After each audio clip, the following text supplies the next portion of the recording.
작년 11월 대장암 수술을 받은 강보원 씨.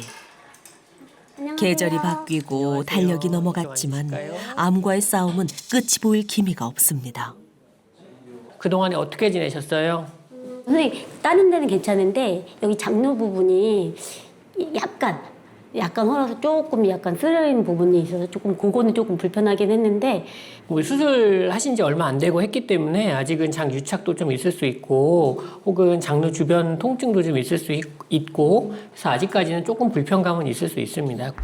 자, 이게 이제 수술 직전에 찍었었던 CT 사진인데 처음에 오실 때 이미 장이 어느 정도 막힌 상태에서 오셨었단 말이에요. 그래서 이제 내시경이 다 잘 통과가 되지 않을 정도로 장이 이미 좁아져 있는 상태였고 암이 자라나면서 안에 내강이 좁아진 전부 다 염증이 있는 정상적이지 않은 장들의 모습이거든요.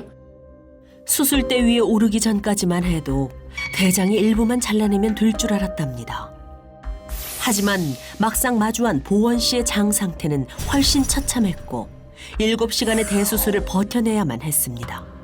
전체 대장과 직장까지 절제를 하고 그리고 소장과 직장을 연결을 하는 이런 수술을 하셨고요. 전체 대장이 없어지게 되면 배변을 보는데 문제가 있을 수 있기 때문에 소장으로 회장낭이라는 거를 주머니를 만들어서 직장의 역할을 할 수 있게끔 이렇게 만들어 놓는 그런 수술을 하셨습니다. 처음엔 궤양성 대장염으로 시작했습니다.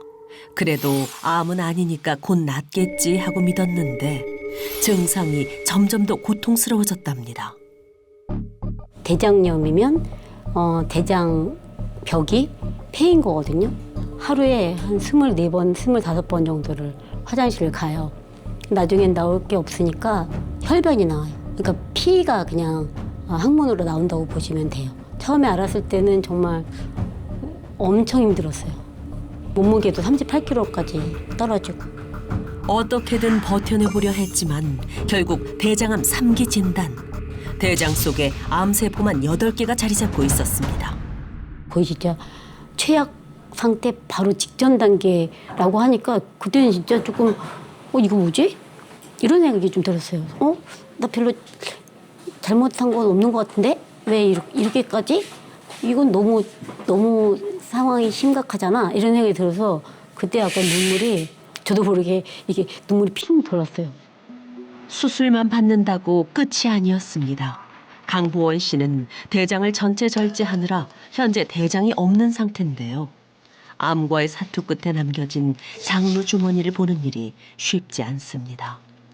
수술 전에 말씀은 다 주시긴 하셨는데 조금 아무래도 여자다 보니까 이게 그렇잖아요. 이렇게 대변 좋은 일 달고 다닌다는 게 심적으로 데미지는 여기 대장 수술한 거보다 여기 장루 단 거 그게 조금 데미지는 있었죠. 그러니까 말로만 듣고 설명은 들었는데 그러니까 제가 항문 여기 있잖아요. 근데 여기에 항문이 달려 있으니까 이게 좀 뭔가 싶고 뭔가 제대로 먹기도 힘든데 장루 주머니는 계속 채워지고 2~3시간마다 주머니를 비워야 하다 보니 음식을 먹는 게 더 힘든 상황.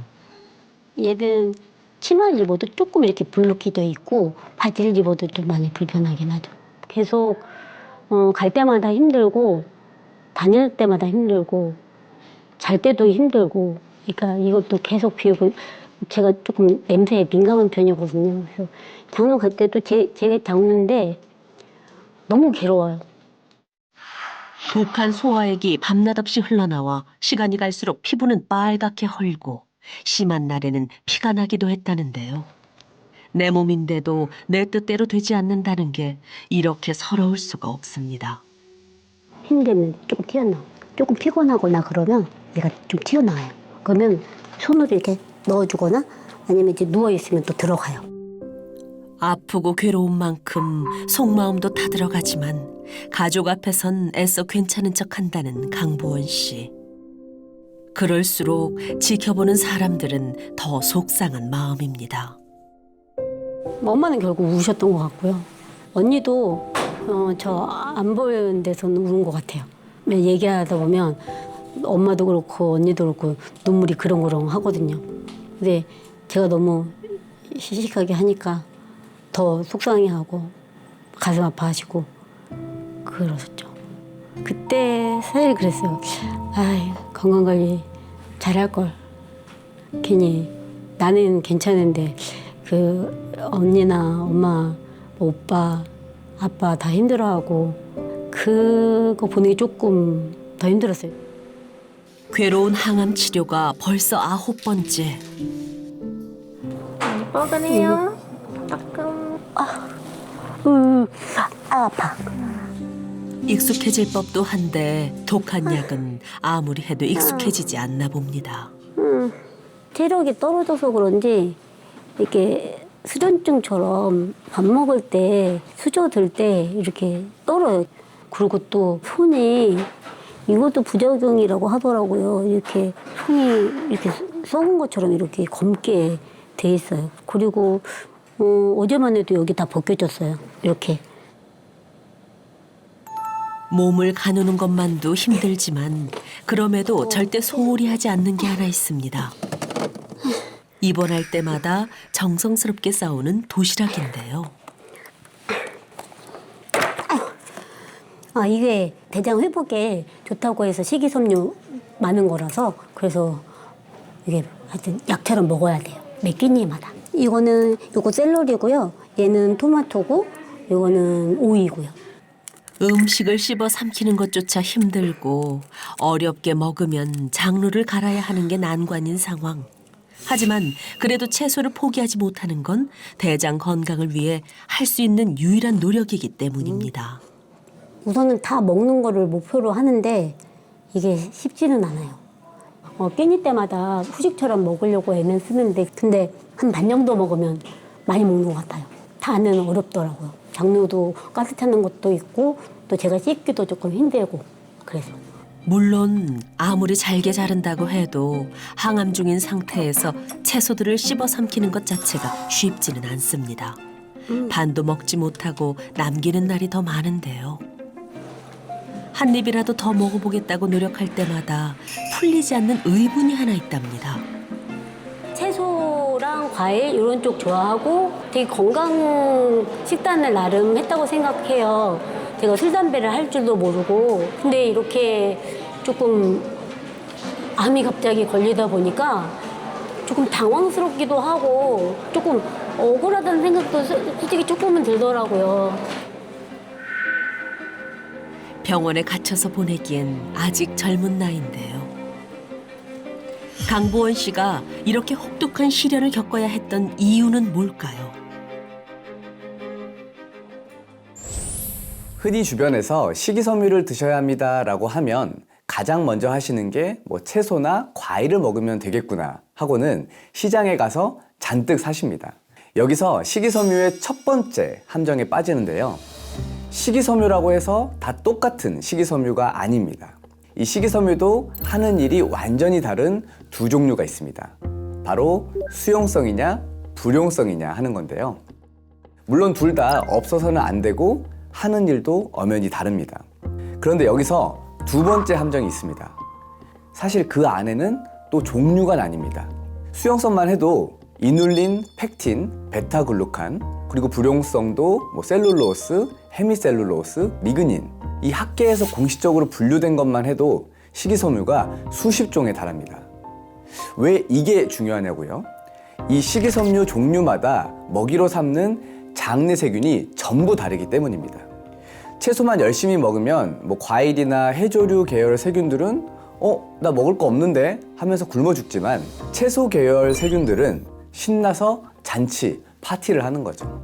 그래서 채소만 열심히 먹거나 과일만 열심히 먹고 나서 난 식이섬유 잘 먹는데 왜 장이 안 좋지?